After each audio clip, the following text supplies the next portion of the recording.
Next on Newsbeat, casual hookups, no strings attached, a new college dating site that is raising eyebrows. Plus, definitely not the news you want to hear, a deadly snake missing from a zoo in New York. And as Libyan rebels approach a Muammar Gaddafi stronghold, President Barack Obama addresses the nation. Newsbeat starts now.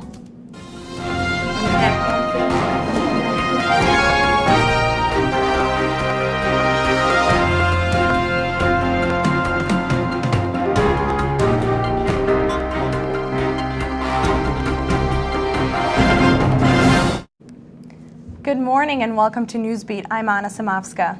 And I'm Catherine Gamby. President Barack Obama defends his decision for U.S. intervention in Libya. We have intervened to stop a massacre, and we will work with our allies and partners to maintain the safety of civilians. We will deny the regime arms, cut off its supplies of cash, assist the opposition, and work with other nations to hasten the day when Gaddafi leaves power. President Obama also said U.S. forces will transfer power to NATO on Wednesday, nearly 2 weeks since airstrikes began. And the Libyan conflict is one of many in the Mideast, with uprisings all over the region. Many citizens are wondering what's next. Newsbeat's Allison Rodriguez is live in the newsroom with our top story. Allison? That's right. Good morning, ladies. The anti-government protests in the Middle East are showing no signs of slowing down, and now several new countries are reporting violence and political unrest. What's next for this oil-rich region, and how will it impact the world? When a Tunisian man set himself on fire after being mistreated by authorities, protests erupted throughout the country. Tunisians united to oust the president. This was just the beginning of unrest that spread across the Middle East. Next was Egypt, and now Libya. A total of 10 countries are reporting anti-government protests, including Algeria, Yemen, and Syria. Ahmed Shaki is a journalist and editor who covered the crisis in Egypt. He says that people fighting for their basic rights is what made them come out in droves.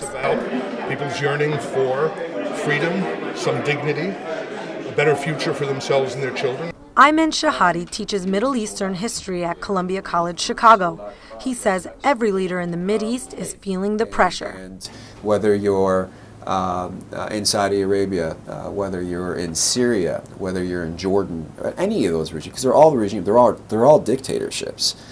You are scared right now, and that's a good thing. He also says that these events have been a long time coming. This is years of frustration, of anger, of poverty for many of these individuals, and it just exploded. I mean, nobody's asking for an Islamic state. Everybody's asking for basic rights. Everyone is asking for democracy. But that leaves some room for interpretation. I mean, our democracy doesn't look like the democracy in England or France. Those democracies look very, very different.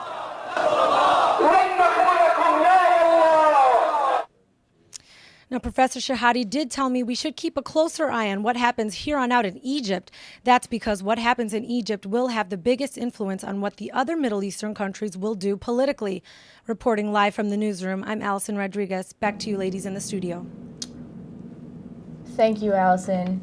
New today, an arrest in the brutal attack of a suburban man in Grant Park. 45-year-old Cortez Brown is charged with mugging, beating, and sexually assaulting a Schiller Park man. It happened shortly after midnight Saturday. Police say the 65-year-old victim was left without shoes or pants and had been sodomized with a tree branch. Foster, on parole for armed robbery since May, is due in bond court this afternoon. Mayor Daley's O'Hare expansion plan has been cleared for takeoff again, but pilots are raising concerns about safety after several incidents on the airfield. Those concerns come after a Tribune investigation found dozens of FAA mistakes. In one incident, a FedEx jet just missed colliding with a barrier installed across a runway. The barrier is there to protect construction equipment. The FAA is taking several precautions, including digital alerts sent directly to the plane's onboard computer. In the meantime, the old Cabrini Green housing project may soon be the home of a new Target store. The Chicago Housing Project says it received an offer from the retail chain earlier this month. The last remaining high-rise at the site will be torn down this year. Target also announced plans this month to open a new store on State Street. Chicago-based Goose Island has been bought by Anheuser-Busch for nearly $40 million. The head of Goose Island, John Hall, says the company reached its limit of brewing space. Hall hopes the deal with Anheuser-Busch will only continue to help Goose Island grow. The company's Chicago brewery will remain open and under the management of Hall. Coming up on Newsbeat, what happened at a fundraiser featuring Vice President Biden that has some crying foul? Plus, a deadly snake is on the loose in the Bronx. What is being done to track it down next? Plus, Let the Tears Fall. The date of Oprah's last episode has been announced. Details coming up.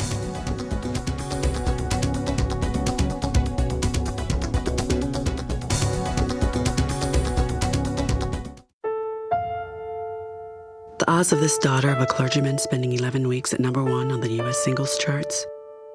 1 in 19 million.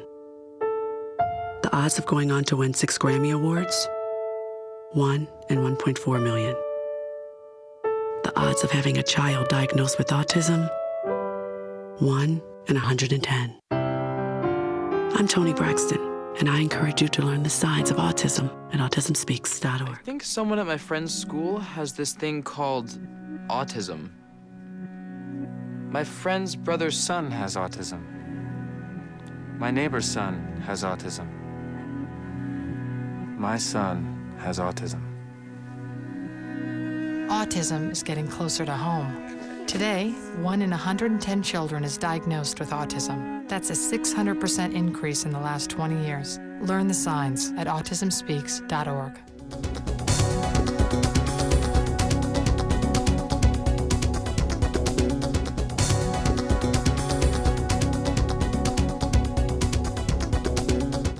A new setback in Japan, plutonium, has been found in water outside the crippled Fukushima nuclear plant. Japanese officials are still working to stabilize the plant and prevent a nuclear disaster. Meantime, in the town of Kamaishi, officials have resorted to mass burials. It is normally a Japanese tradition to have an elaborate Buddhist burial. However, monks there say they no longer have enough places to cremate the bodies.